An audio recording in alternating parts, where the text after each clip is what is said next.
Ayan guys, nagkaloko-loko na.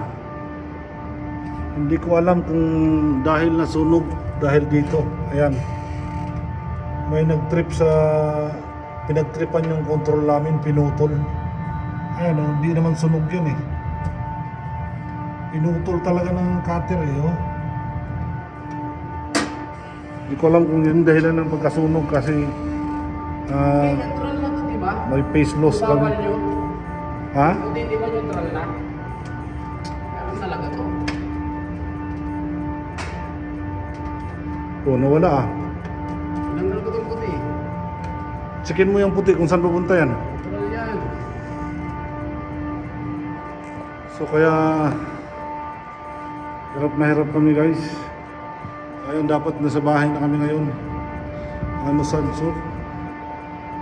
Dapat nasa bahay na kami ngayon kasi alas 4 lang kami. Guys, nag-aalala na yung Ayan. kasama guys. Nag-aalala na yung kababaihan ni Marco. Uy, magpanood ko. Wala eh. Kanina Naghahanap nga ako ng babae eh. naghahanap daw siya ng babae. Naghahanap ako ng caregiver para sa akin. Huwag kayo magtiwala dyan. Ako, sabi ko sa inyo. Ayan guys, yung control namin sa STP. Pansit, literal na pansit na yan oh. Kanina pa kami nandito, simula pa ng dumating yung materialis namin alas 10 after lunch. Pagkatapos nung lunch namin, tapos na sana kami sa naging problema. Ngayon, safety precaution bago ka mag-energize ng power mo, dapat i-check mo talaga muna. Check mo yung kung may mga sabit yung wire mo. So upon checking namin, may sabit nga. Ayun, nagka-problema na. Hindi namin pwede energize na ano. Okay na.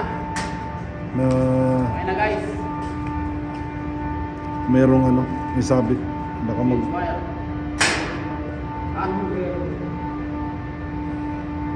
sige lang Marco, Yun na lang. papunta sa ano eh.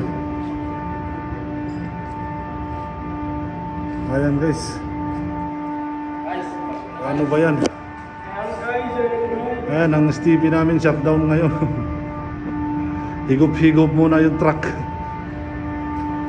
Napakahirap. kumita ng pera guys. Hirap kumita ng pera daw sa abroad. Tapos ganito marami yung Ayan, kakagaling oh. mo guys. So, Pansit na pansit oh.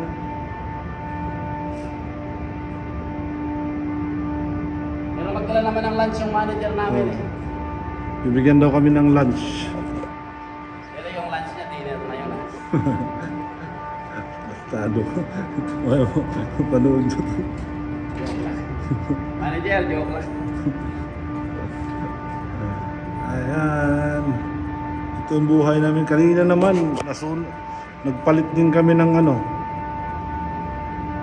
ng contactor ng aming chiller. 400 amperes na contactor. Sabing laki guys. Pag energize namin, pumutok, sumabog. Bakit sumabog? Hindi namin chinek yung compressor. May sabit pala yung compressor, sira pala. So ayun, lesson learned. Kailangan safety precaution talaga. Bago mag-energize ng system, kailangan na check talaga lahat.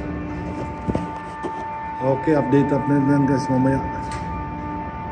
Kailangan ma-energize natin to.